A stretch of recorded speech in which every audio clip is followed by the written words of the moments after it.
Good morning fourth class. आज आप लोगों की साइंस की क्लास है फिर से। और जो लास्ट हम चैप्टर पढ़ रहे थे उसका नाम था चैप्टर नंबर 4 सॉइल, और वो हम आधा ख़त्म कर चुके थे और आज इसको हम कंप्लीट करेंगे। तो जो टॉपिक आज हम पढ़ने वाले हैं उसका नाम है सॉइल एंड क्रॉप्स, यानी कि इसका हमने स्टार्टिंग पढ़ लिया था। सैंडी कितने तरह के सॉइल होती है आपकी, clayey soil, Sandy soil, loamy soil.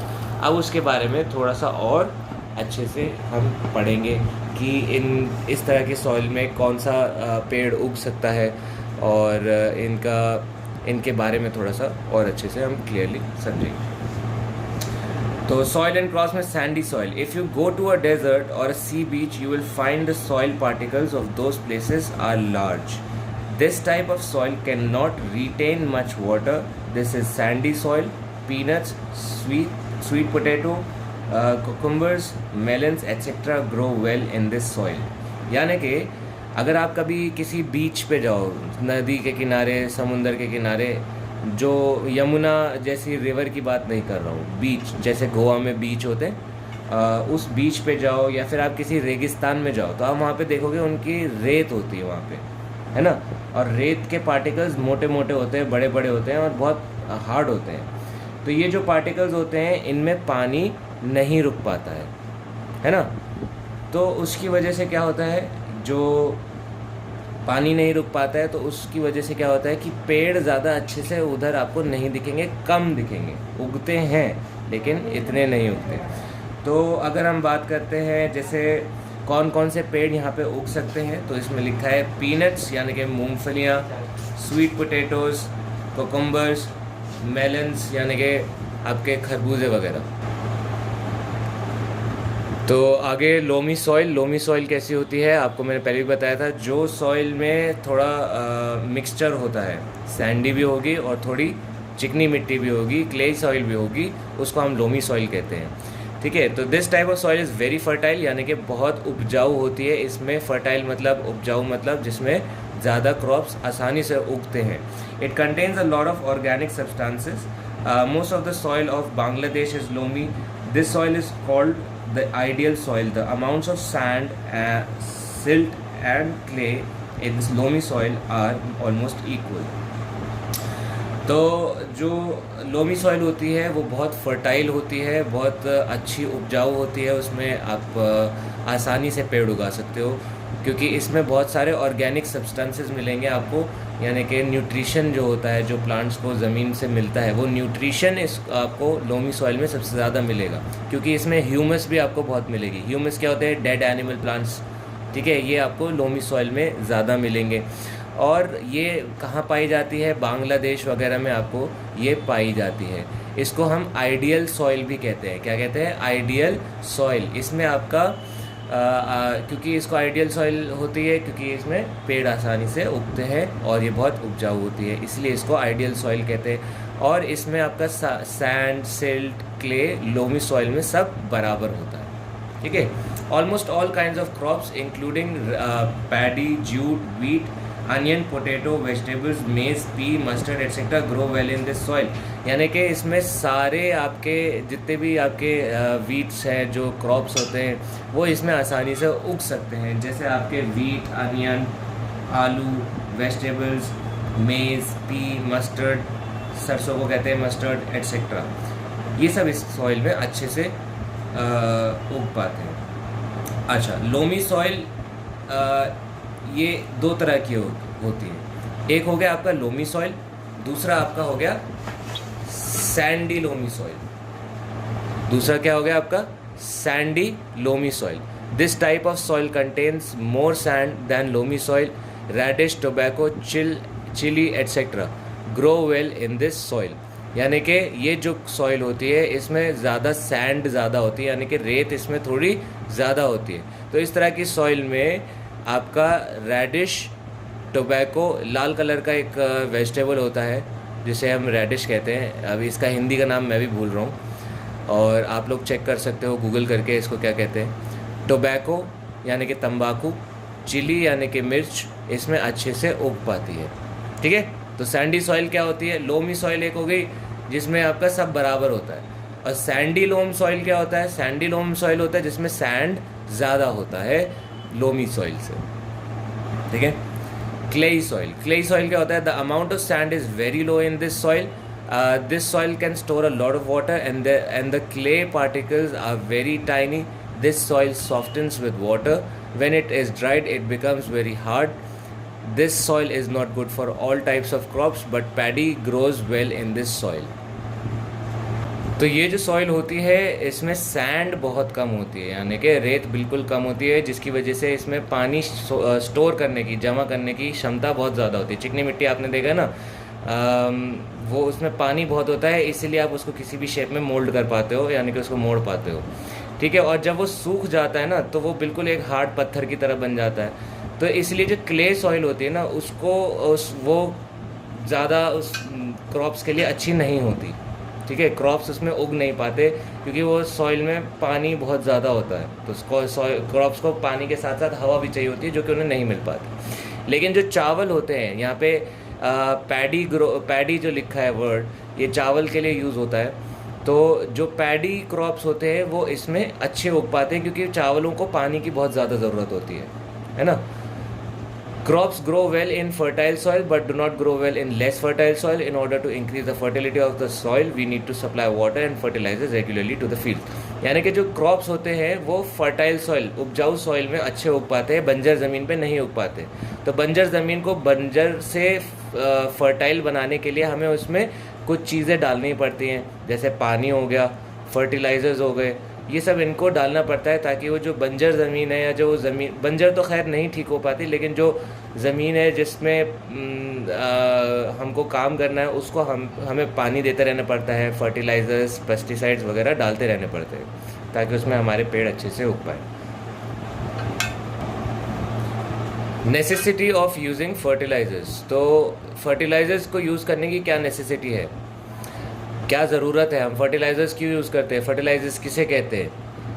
तो you have already learned that plants collect nutrients from the soil. These nutrients come artificially from fertilizers. If we grow the same crops again and again years in the same field, the fertility of the soil decreases and gradually it becomes infertile. In order to preserve the fertility of the soil, we need to use fertilizers in the field. Fertilizers are of two types: organic fertilizers और inorganic fertilizers और manure. तो आपने, जैसे आपको मैं, एक पेड़ अगर एक ज़मीन पे उग रहा है, ठीक है, तो उस पेड़ को न्यूट्रिशन चाहिए, न्यूट्रिएंट्स चाहिए, है ना.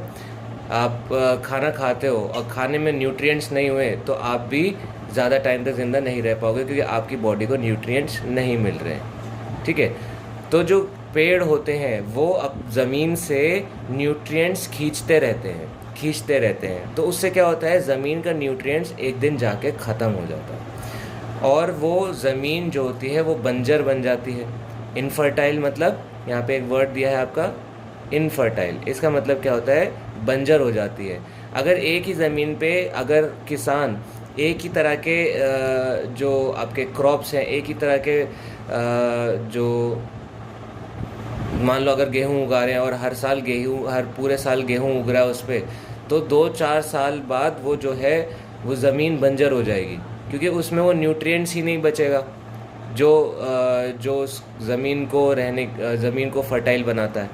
जब वो न्यूट्रिएंट्स ख़त्म हो जाएंगे तो वो ज़मीन जो होती है बंजर हो जाती है. तो हमें क्या करना पड़ता है, हमें आर्टिफिशियल यानी कि अपने आप उसमें फर्टिलाइज़र्स डालने पड़ते हैं, उसमें न्यूट्रिएंट्स डालने पड़ते हैं ताकि जो है पेड़ों को और न्यूट्रिएंट्स टाइम टू टाइम मिलता रहे और वो जो ज़मीन है वो भी कभी बंजर ना हो पाए, उसमें जो है न्यूट्रिएंट्स भरते रहें, ठीक है. तो ये फर्टिलाइज़र्स अगर नहीं डालेंगे तो क्या है, वो ज़मीन बंजर हो जाती है. तो फर्टिलाइज़र्स 2 तरह के होते हैं, एक ऑर्गेनिक फर्टिलाइज़र्स और एक इनऑर्गेनिक, यानी कि तो ऑर्गेनिक फर्टिलाइज़र्स और इनऑर्गेनिक फर्टिलाइज़र्स, ये 2 तरह के आपके फर्टिलाइज़र्स होते हैं. तो ऑर्गेनिक में क्या फ़र्क है और मैन्योर में क्या फ़र्क है, इनऑर्गेनिक में क्या फ़र्क है, उसको हम समझ लेते हैं.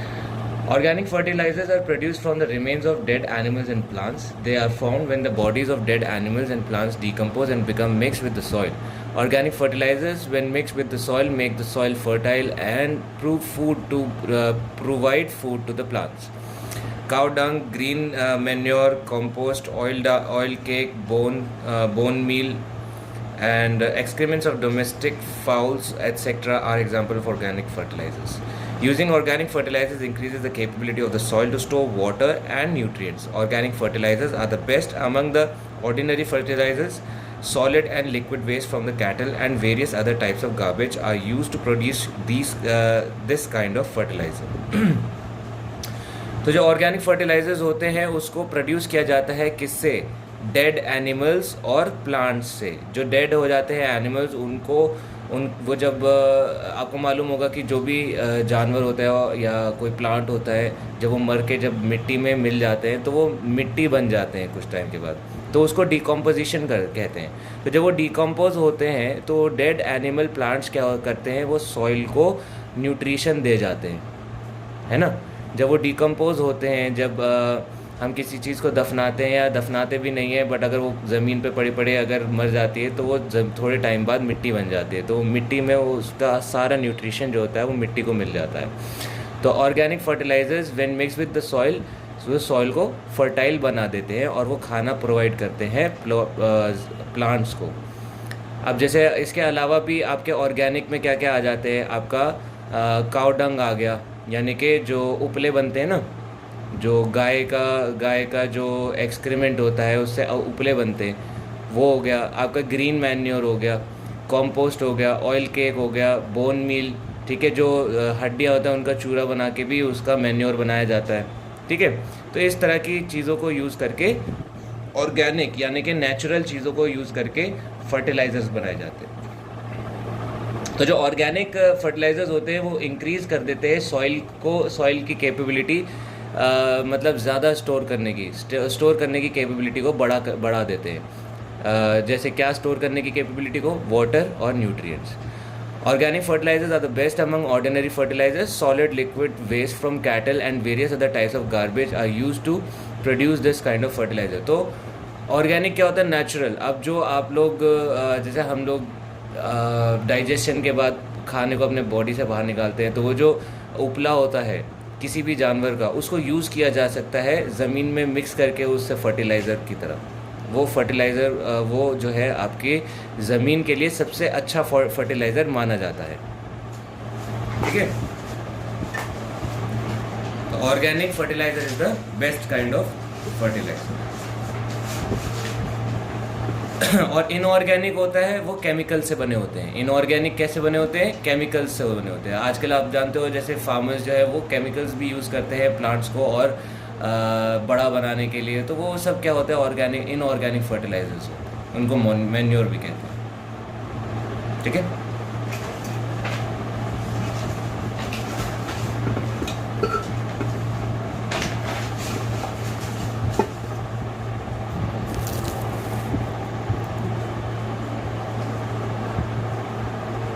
Various types of organic garbage such as solid and liquid waste from cattle, peels of fruits and vegetables, hay, farm rubbish, weeds, water, hyacinth, etc. are gathered in the yard.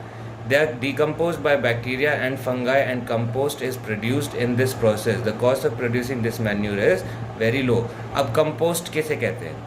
एक वर्ड होता है compost, उसका क्या मतलब है?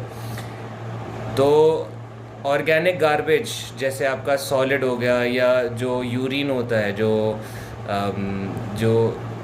Urine होता है जानवरों का, या आपका जो सॉलिड वेस्ट होता है जानवरों का, या फिर आपका जो छिलके होते हैं फ्रूट्स और वेजिटेबल्स के, ठीक है, जो भूसा होता है, और जो भी सब कुछ वेस्ट होता है जो हम लोग फेंक देते हैं, या फिर किसान, मतलब आपको लगता होगा कि वो फेंक देंगे, जैसे आपका जो सारा वेस्ट मटेरियल होता है उसको सबको मिलाकर जोड़कर एक उसको डिकम्पोज किया जाता है, ठीक है, बैक्टीरिया देके या फंगाई देके, फंगस से या बैक्टीरिया से उसको डिकम्पोज कराया जाता है, उसको सड़ाया जाता है. डिकम्पोज जब वो सड़ के कोई चीज़ क्या कहते हैं मिल जाती है मिट्टी में, या एकदम सिंपल फॉर्म में आ जाती है, उसको डिकम्पोजिशन कहते हैं, ठीक है. तो ये कैसे किया जाता है? बैक्टीरिया और फंगस दे के, और कंपोस्ट प्रोड्यूस होता है इस प्रोसेस में, ठीक है. द कॉस्ट ऑफ प्रोड्यूसिंग, ये कंपोस्ट क्या होता है? आपका मैन्योर होता है. ठीक है, इस तरह के जो मैन्योर है यानी कि फर्टिलाइज़र है, इस तरह का फर्टिलाइज़र बनाने का जो खर्चा होता है बहुत कम होता है। ठीक है,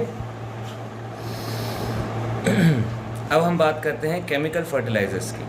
Chemical fertilizers are artificially manufactured in factories. They are used to increase the fertility of the soil.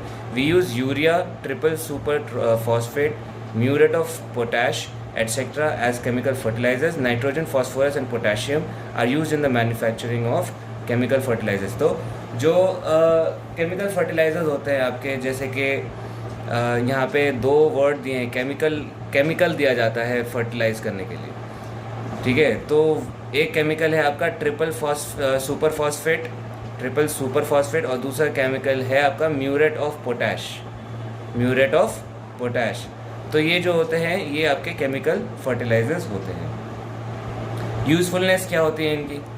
तो nitrogen rich fertilizers help plants grow fast. Phosphorus rich fertilizers support normal growth of flowers, fruits and roots of the plants. Potassium rich fertilizers make plants more immune against diseases and pests. They also prevent premature shedding of flowers. तो जैसे यहाँ पे आप देखोगे एक में phosphate है और एक में पोटेशियम है और इनमें नाइट्रोजन, ये सारे केमिकल्स होते हैं। तो जिस केमिकल में नाइट्रोजन ज़्यादा होगा वो आपको प्लांट्स को ज़्यादा जल्दी उगने में हेल्प करेगा, ग्रो करने में हेल्प करेगा। जिस केमिकल में फॉस्फोरस ज़्यादा होगा, ये सब केमिकल्स के नाम हैं तो आपको याद करने पड़ सकते हैं। तो वो उसमें आपका जो आपका नॉर्मल ग्रोथ होती है आपके फूलों की, फलों की और जड़ों की, उसमें वो हेल्प करता है। पोटेशियम अगर किसी फर्टिलाइजर्स में रिच है तो वो क्या करता है, प्लांट्स को बीमारियों से बचाता है और आपका जो कीड़े मकोड़े होते हैं उनसे उनको बचाता है, फ्लावर्स का जल्दी झड़ने से उनको रोकता है। अब इनऑर्गेनिक यानी कि मतलब जो ये फर्टिलाइजर्स हम केमिकल्स जो देते हैं इनके नुकसान क्या होते हैं? तो यूरिया यानी कि ट्रिपल सुपर फॉस्फेट जो है आपका केमिकल, और या फिर म्यूरेट ऑफ पोटैश हो गया आपका, ये हमारे प्लांट्स के लिए फ़ायदेमंद तो होते हैं बट सॉइल के लिए बुरे होते हैं, यानी कि वो जो ज़मीन होती है उसके लिए ख़राब होते हैं। अब besides excessive use of such fertilizers can cause crop production to decrease. तो इस तरह के जब फर्टिलाइज़र हम ज़्यादा यूज़ करते हैं तो वो जो क्रॉप की प्रोडक्शन है वो आगे जाके कम हो जाती है, क्योंकि ज़मीन से वो न्यूट्रिशन नहीं मिलता, क्योंकि ज़मीन जो है बंजर होने लगती है। It must be made sure that phosphate fertilizers become completely mix with the soil. If nitrogen fertilizers are used too much on fruit yielding plants, the plants will grow but will not bear any fruits. अगर हम जैसे एक chemical है nitrogen, जैसे हमने पढ़ा कि वो ग्रो करने में हेल्प करता है, तो अगर हम ज़्यादा नाइट्रोजन डाल देंगे तो प्लांट्स तो ग्रो बहुत तेज़ी से करेंगे लेकिन उसमें कोई फल नहीं आएंगे। Excessive use of phosphorus result in early flowering and fruiting of leafy vegetables plants, but production of leaves decrease. तो जो फॉस्फोरस अगर हम यूज़ करते हैं ज़्यादा तो वो क्या है, वो आपके फल फूल जो उसमें फल उगने हैं या जो उसमें कोई फूल उगना है वो तो जल्दी उगा देगा, लेकिन जो उसके पत्ते हैं वो नहीं उग पाएंगे, पेड़ के पत्ते नहीं उग पाएंगे। ये हो गया फॉस्फोरस का नुकसान। The roots and leaves of plants suffer burns if they come in direct contact with ammonium sulfate fertilizer. ठीक है, excessive use of this fertilizer can cause plants to die. तो जो रूट्स हैं या जड़ें होती हैं या फिर आपके जो पत्ते होते हैं प्लांट्स के, वो जल जाते हैं अगर वो किसी डायरेक्ट कांटेक्ट में आ जाते हैं अमोनियम सल्फेट के। अमोनियम सल्फेट फर्टिलाइज़र आता है, ठीक है, अगर ये इसके डायरेक्ट अगर ये टच कर जाए इनके पत्तों को या जड़ों को तो ये पेड़ पत्तों को जला देता है। ठीक है, तो ये 2-3 ऐसे केमिकल्स हैं जिनसे आपको आपके प्लांट्स को अलग अलग तरह के नुकसान पहुंच सकते हैं। ठीक है, तो बस यहाँ पे आपका चैप्टर ख़त्म हो जाता है।